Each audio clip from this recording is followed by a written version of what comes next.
Raul, thank you so much for being here today. Thank you. It's It's pleasure. It's always a pleasure to be here at your home. It's such a beautiful setting, Thank you. and every time I come here, I learn something from you, something new about your business and something new about your family, and it's always a great treat to be here. So I want to have a very organic conversation. Our organization at NARAP is very focused on building Latino wealth, and I do want to talk about that a little bit. But I think before we get there and before we talk about Latitude, I want to talk about you, Sure. your background, your history, and of course, SBS.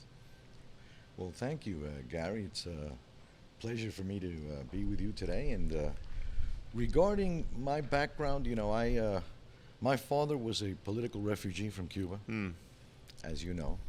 And so he started again his life all over again. At 35 years of age, he started again. Right. And he had always been in radio. He was a DJ. He was a radio announcer, and that was always the love of his life. And obviously, when he immigrated to the United States, it was like starting all over again. And he didn't know the language, and it was tough, But he always wanted to be in radio, and he instilled in me that love of radio Wow. and of entertainment ever since I can remember, And finally, he was successful in acquiring a radio station in New York. I always tell Wow. him, yeah, I always tell him, you started at the very top. People work their way up to New York, And he started in New York, and it was a testament to his tenacity, really, and his work ethic, which, I would hope that I could say that I learned from him. And so that was really the beginning of the company, SBS, what it is today. So he was in radio in Cuba. Yes, he was. So he knew the business. Yeah, and yeah. Was he a DJ or Yeah. Okay. So he was a he was a DJ. personality on He was on a radio. personality. He loved that part of the business. I never went into that part of the business, but that was his love. And until his dying day, may he rest in peace, that was what he loved to do: music, on air, that kind of a thing. That's Wow. what he loved. So and you first came to New York. Yep. And were you born in Cuba or were you born here? I was born in Cuba. Oh wow. I was Okay. born in Cuba. How old were you when you came over? 4 years old. 4 years old. Yeah. Incredible. So, but the U.S. is basically all you know as your country. Absolutely, essentially. Yeah. absolutely. I consider myself Hispanic American in the fullest extent of the word. I grew up in New York. I lived there almost 40 years. So I can't even imagine what it must be like to be a refugee, to have success and comfort in your home and have all that taken away practically overnight, and then have to immigrate to a new country where you maybe know nobody, Nobody. which is unbelievable, and then have the tenacity and the grit to say, I'm going to make it here. I'm going to take advantage of the opportunities that are available in this country. Yeah. I know I'm good at something, which he was good at radio. Yeah. The audacity that it takes, to say, I'm going to do what I did in Cuba and be successful here in the United States is beyond words. But tell us about the early days when he first got into radio and how he was able to parlay that into, a business. Yeah, essentially. yeah, I agree with everything you said, Gary, and really when you throw on top of that the fact that he didn't speak the language. language, wow. I mean, it was a tremendous challenge for him. He was very fortunate to the extent that when we arrived in New York, he got a job as a DJ. After being an owner of radio in Cuba, he had to start at the bottom again. And I would imagine, I can remember, he never complained. I mean, he was a very hardworking guy. And he started at the bottom rung again, on air. And then but he was very good. My father was very good from very early It helps on. when you have talent. It certainly does. And they recognized it. They recognized where he worked. They recognized, it used to be the old, what was it? Richard Eaton's company back then. I'm talking about the early 60s. And so he progressed, he started on air and then he was manager of the on-air talent and became program director and became station manager, and that was his whole life. And it took him quite a while. It took him like a quarter century. 25 years. Yeah, Wow. yeah, to catch up to. He came to the United States in 1960. We bought our first station in 1983. Wow. Okay. So it took him a long, long time. But Yeah. again, he had his sights on New York City. That's where I had grown up. and Biggest that's where media he- market in the world. biggest media, and it wasn't easy. Yeah. It wasn't easy back then. It just was very difficult, as it continues to be. And all of these stories really regarding immigrants and what they're able to do over time. My father's just one example, but I mean that's the common denominator. You know, hard work, perseverance. Stick to it, and then, as I mentioned, about a quarter century after he had an advertising agency. You know, he had a recording studio, so we met a lot of the artists early on, and a lot of the clients. A lot of the because artists, and then so we parlayed all of that, and I was working with him, really helping him out since I was 14, and so I was in that milieu. You know, I was in that environment, and then when we got that first station, it was just it was a big success in New York City. That first And station. where did you grow up in New York City? What We grew up. neighborhood? We lived in Manhattan for a while, Oh, wow. Lower Manhattan, near the meatpacking district. Oh, What yeah. was the meatpacking district? And then we moved out to Queens. So I grew up in Queens. I Grew up lived in Queens. Yeah. Wow, New York, amazing. Yeah. So great initial story. In the early '80s, purchased your first radio station Yeah. in New York City, and somehow started to build a network Yeah. that stands today as one of the largest radio networks in the United States. Yeah. Correct. So just give me a few more tidbits of how you got from there to where you are today. Sure. Well, the station was a great success, that first station in New York. And I had always wanted to be national in scope. And my father, agreed with me and let me do what I wanted to do. And so he was more on air and that kind of stuff. And I was more. You were behind the scenes running the business. I was more business. Wow. I was more Okay. in the business. And so we quickly purchased in quick succession Los Angeles, which, by the way, I had never been in Los Angeles. I just knew it was a big market and I wanted to be there, serving the community in radio. And so we bought Los Angeles, we bought Miami. You bought a radio station in Los Angeles without ever Without visiting Los Angeles. Without ever, I had never visited Los Angeles. I remember I was talking to the guy who used to be owned by a company named Cap Cities ABC. They I bought remember ABC. that. You Yeah. Remember Yeah. Cap City? Well, they had this AM in LA that they had to sell, and I met the fella at the Las Vegas National Association of Broadcasters, and I ran into him, and he said, I've heard about your success in New York. We have an AM station in Los Angeles that we have to sell. By government decree, they had to get rid of it because they were buying another one. I see. Would you be interested? And I said, yes. I'm interested. Could you be in Los Angeles tomorrow? Yes. And so I flew out from Las Vegas to Los Angeles, and quickly I said we did a quick deal. Great guy named Jim Arcara. I think he's still around. Wonderful fella. Wow. They wound up buying ABC, radio and television, somewhat later. It was a small company, Cap Cities, and we've got that AM, and that's how we started in Los Angeles. And I moved out there for the first 4 years. Oh, I never knew that. You lived in LA for a Yeah, while. I did. Where'd you live in LA? I lived in the Valley. Oh, really? Yeah, I lived in a place called Northridge. Northridge. Yeah, you're of course. familiar with it, I'm sure. Yeah, San Fernando Valley. The San Fernando Absolutely. Valley. That's right. And I spent 4 years out there. My two daughters were born there in California. And then we came back to buy Miami, the AM and the FM in Miami. That would have been 86. It happened really quick. Wow. It just happened in quick succession. And we bought Miami, and then we bought our first FM in New York, which is a big to do for us. I always wanted to have. There was, believe it or not, there was no FM service in So in back New York. then, I remember FM had stereo. Yeah. And that was a big differentiator from AM, right? Yeah, and the sound, the quality and clearness of the sound. And so New York didn't have that. Can you imagine? Wow. In almost 1990, New York didn't have an FM station. Wow. So I was really chasing that, and it took me a while. And then we finally got the FM in New York, which today, I'm very proud to say, is the most listened to Spanish state. No, I take that back. The most listened to station in the New York. nation. In the nation? Yeah, Wow. in the nation. Congratulations. So that was quite it was just built on the fact that the Hispanic market has grown throughout these years, as you know. And I knew the FM in New York was going to be a big success, and it was. That's incredible. And then Miami, which are the three largest Latino markets in the country to this day. That's New correct. York, LA, Miami. That's correct. And then we filled it in again quickly with Chicago, Texas, Puerto Rico, where we have a bunch of stations, and let's see where else, San Francisco, and then we were in Houston and San Antonio, and Dallas for a while, and then the company grew in terms of over-the-air radio. So we did very well. How many stations do you have today?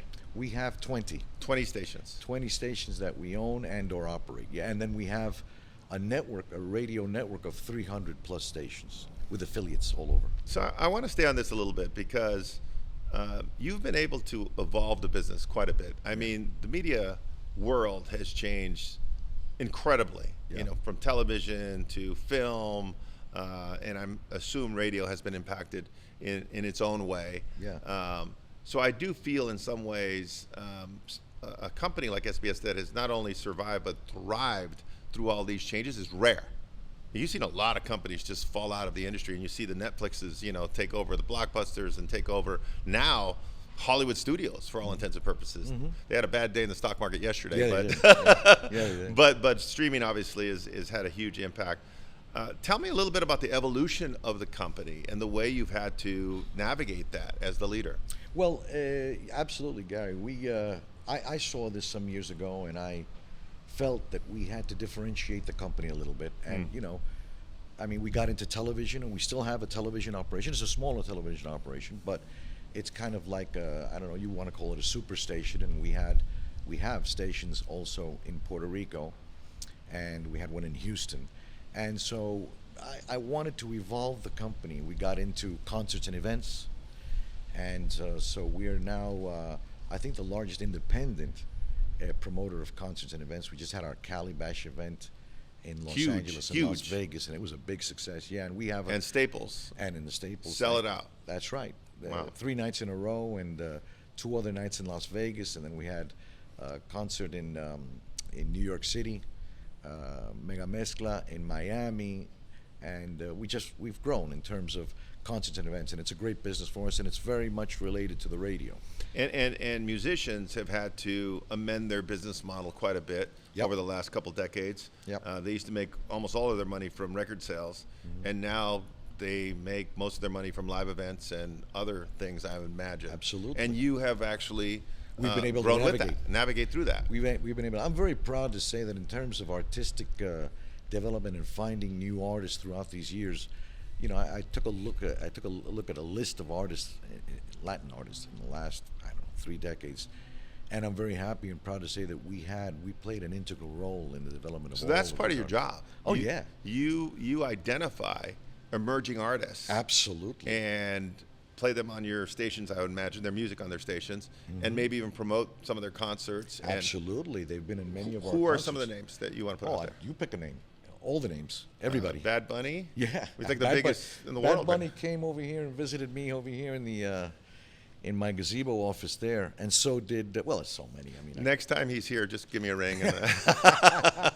yeah. But I mean, he's the biggest in the world, and which also is another, you know, topic in itself, and that is, you've also, like myself, I started this business trade association 22 years ago, and I've been the beneficiary of the fact that the Latino marketplace has evolved from a niche market to really a market that is driving economic growth in this country. And the same thing is happening in the entertainment space, or certainly in music, right? Where maybe Spanish language artists were successful but part of a niche. Now they're mainstream. They're mainstream. It's like the new American mainstream, I have to borrow a phrase from Saul. I love that phrase because it actually is very true. The new mainstream, yes. And it's not only in the U.S., it's global. You know, Latin artists are now being heard and played and performing in all over the world, and so that's an astonishing fact. Yeah. And it portends a great future for Latin music for the next few decades. I think that's going to be something that is going to be very exciting to ride that wave, and of course, very good for the artists too. Yeah, I mean, you know, Raul, you come across as a very humble individual. Yeah. I know you have an empire, and the influence you have, not just from a business standpoint, but from a cultural standpoint, is remarkable. Do you ever think about it in those terms? Do you ever think about the influence that you have? Well, I think of it in terms of, well, yes, Gary, to answer your question, yes. But I have always been, from the very first days, a very big proponent of Hispanic ownership of business. In my particular case, in my particular case, media. And, you know, I've tried to approach this from multi-levels in terms of government, in terms of local associations. I think that's a very important fact because really, ownership is everything. Ownership is the key You know, to I've, everything. I've said, and I don't mean to digress much, but I've said that Latinos, I mean, some of the hardest working people in the world, frankly, but we have a worker's mentality and not necessarily an Correct. owner's mentality or an investor's mentality. And that's one of the things we have to change, Yeah. I think, culturally. Do you agree with that? Obviously. Absolutely, absolutely. I've been singing the praises because I've seen it in my own company Yeah. and the difference in what we've been able to do because we were Hispanic owned. You know, I think that's a tremendous part of this because we identify with the culture and we identify with the artists and we identify with the music and we identify with any number of things that I think are important in terms of success and the Well, people, of course, the population. I just want to also comment on, and this is just an observation that I've made, since I've gotten to know you, is that you have a tremendous relationship with these artists. Yes. And that hasn't always been the case, right? I mean, I don't mean with you. I mean, just in general, there's the business, the suits, and then there's the artists, and there's always been this disconnect, and even sometimes this friction. But I've seen the way the artists respond to you, respond to your company, the respect they have for it. When Saul and I tried to launch Latitude, right? We didn't know if this thing was going to work. Right. Fortunately, it has. But of course, one of the phone calls that Saul made was to you and said, "Hey, Raul, can you get us, a big name to come and help us really create some energy around this event?" You said, "Sure." A couple of days later, you said, "How's Luis Fonse? He only has the biggest record on the planet. Would you like him to come?" And just, we're like, Yeah. "Sure." Well, and he came. Yeah, he came. Yeah, no, and No fee. Very came gracious, very on gracious. stage. Yeah, very gracious guy, absolute talent, Luis Fonsi, and others. And that goes back, Gary, as I mentioned to you, before we were even in radio. We had a very successful and popular Latin recording studio in New York City. So I came to, at a very early age, I came to know a lot of these artists myself personally, in a friendly kind of way, in a studio environment. Yep, A lot of crazy things yep. happen in a studio environment, but at least it was something that it put me in front of them in a different kind of a light. And I think that that was a 10-year studio experience that we had. So I came in New York City. I came to know a lot of these artists personally very well, and then of course with the radio and playing their music, it just became a much closer. Of course, identification. that's important to them, but still, it did stand out in my mind the way these artists respect you and respect the Thank you. company, because I don't think that is typical per se. But anyways, I just wanted to comment on that for a Thank you. second. So, Spanish Broadcasting Systems, the largest Spanish language network of radio stations in the United States. The largest Hispanic-owned Spanish language network. Yes. Hispanic owned, okay. The number one radio station, period, in the United States. Correct. Out of New York City. Correct. Right. Who's your big star there? Oh, you mean on air or? Yeah, on air. I mean, who's We have a number of different shows in New York. We have Vacilón de la Mañana, the craziness in the morning, which has been a perennial hit. Joking and things like this, and fun and entertainment in the morning for New York City. That's been a mainstay show for us for the last time. I want to say 30 years. Are you? Vacilón Oh de la wow! Mañana. I didn't realize that. Yeah, Wow. no. And then we have, of course, Alex Sensation. I know Alex. You know Alex, Amazing. a lovely guy, hardworking guy, very respectful, very hardworking, and he's an icon. He's Yep. an icon. And he's on at 11 in New York and in other markets too. We have Alex on in a number of different markets. We have El Juqueo in the afternoon. I mean, it's just straight It's the through. That lineup station has been, and it's always been very strong. That station was strong from the day it went on the air in 1989. It's just been a monster for us. So I'm sure you get asked this a lot. Somebody who is as successful as you are, but I have a network of a lot of very aspirational Latino business professionals. They own real estate offices. They own technology firms. Yeah. They own finance companies. What piece of advice, given your journey, Yeah. would you have for somebody that's just getting started or just trying to break through from a business standpoint? That is an excellent question. I have the answer. Okay. From my point of view, Gary, and it's easy to say, obviously, but it's not easy to do. But I would have to answer that question by saying the number one ingredient that I think the success of any business, but particularly, let's say in this conversation that we're having, a Hispanic business. Yes. Because they have so many challenges that they have to face. Yes. And I don't need to tell you, Sure. I mean, I don't need to make it that clear, but tremendous challenges and obstacles that they all have. And I would say that the one thing that they have to try to remember, you know, is to never, ever, ever quit. Never quit. No, you can't quit. As a matter of fact, I'll go further. I will say that every time they say no, you have to say, oh, okay, well, I'm going to beat that no. And then come another no. And I'm going to beat that no. And then I'll say another, no, but this, no, but you're too young, you're too inexperienced, you don't know, you don't have the money, you can't get the money. It's too big a project for you. It's different from what you're doing. No, no, no, no, no. And you have to flatten all those out, and you just can't quit. You know, that is incredible. First of all, it seems pretty. Seems like a pretty simple mindset. Easier said than done. Like Simple, you said. but not easy, right? But Emilio told me a similar story. Yeah. He told me that he had been turned down 7 times in a row by Sony for a record deal. 7 years later, he was the president of Sony Records. Is that? He's a perfect Incredible. example. He's my hero. He's a perfect example of what we're saying. I'm sure he reflected that with you. And then Sol Trujillo, right? So here's 2 of the biggest icons that we know, that anybody knows, Latino icons in the business world. Sol, first U.S.-born Latino that was the CEO of a Fortune 200 company. Amazing story. Right? Went on to lead 2 other similar-sized corporations in Australia and in Europe. So he's been a business leader all over the world.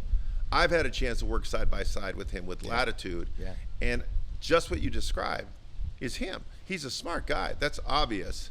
But his perseverance, his unwillingness to settle and to accept no is like nothing I've ever seen. That is Sol is another example, and I'm a great fan of Sol's, and I know him very well. He's a great friend, and it comes through immediately when you meet. And he's a very understated fellow too. He's a very humble guy, and absolutely correct. A man with that. Well, first of all, he's brilliant and he's intelligent, and we all know that. But the unwillingness to give up, I saw it in him. And we had a conversation about this actually. The unwillingness to give up, I think, is something that is critical. Was critical in his case. Certainly was critical in Emilio's case. It was absolutely the foundation of whatever it is that I have today at this moment, and we work at. And it's the most important ingredient, I would say. You know, I'm through this series of conversations I'm having with people, I'm framing a challenge. This is my sort of, focal point of these conversations at the end of the day, which is how do we increase Latino wealth? How do we close the wealth gaps in America? I have this funky name for it. I call it Govies, for people who really think government really needs to play a bigger role in leveling the playing field. Plutes, such as plutocrats, the capitalists who think government needs to get out of the way and just let the free market drive this. And then gangsters, right? Govies. We're going to talk about them? Gangsters, right? And I don't mean like hoodlum gangsters. I mean people who don't think about it in those terms. They just get up every morning and they do what comes natural to them and they kick ass, right? And I describe those folks as being gangsters. You're a very polished, obviously sophisticated businessman, but I do get a little bit of a gangster vibe sometimes because I just don't think that you're a type of person that settles or takes no for an answer, and you just go through walls, you go around them, you go over them, whatever it takes to succeed, and you've just validated that by your advice today. No, absolutely, Gary. And listen, it's not for me, it's not in any way, on the contrary, I think that's a compliment. And I do think you need that ingredient. Whether some people call it gangster, some people call it indefatigable, or some people call it, the guy that just doesn't give up. Audacious. Audacious. Some people call it tricky, slippery. Whatever word you want to use, we all end up at the same place. They don't take no for an answer. Yeah. And sometimes that, that can rub people the wrong way, But it's absolutely an important ingredient because without it, the chances are you're going to get crushed. You're going to get crushed by larger institutions, bigger players that have more money and are more well-funded than you are. And you just have to say to yourself, okay, well, there's the box. Okay. And 99% of the people maybe are in the box. How do I look at this outside of the box and still get in? Yep. You know? Yep. And but for me, that's not at all an unworthy term. I feel it's absolutely descriptive, and I think it's honest and it's real, and I accept it. I accept it. I think it's one of the ingredients to success. And one of the other takeaways that I want everybody to realize is that, very early on you said ownership. We have to acquire an ownership mentality within the Latino sector. Nothing will close the wealth gap faster than that one paradigm shift, I think. Absolutely. Going from a worker's mentality to a ownership mentality, or an investor's mentality, is like I like to put it. So those are great pearls of wisdom. Just one other thing, latitude. So again, we both have great respect for Sol Trujillo. When we made a short list of people that we said we've got to get them involved in latitude, you were at the top of that list. Thank you. And you've been an incredible friend. And we're going to go a little bit deeper in that relationship this year. Very excited for the concert that we're going to have this year. Absolutely. Produced by your team. I've got a chance to know your daughter a little bit, Ali. Ali, yeah. She's amazing. So that's great. But why latitude? Why do you think latitude's important? You're going to be there this year. Yeah. We're excited to have you on the main stage. Hopefully you'll bring some of your friends from the entertainment industry. But why do you think an event like Latitude is important? Latitude is a very important and a very critical component, because Latitude is exposing the enormous market that the Hispanics represent in this country.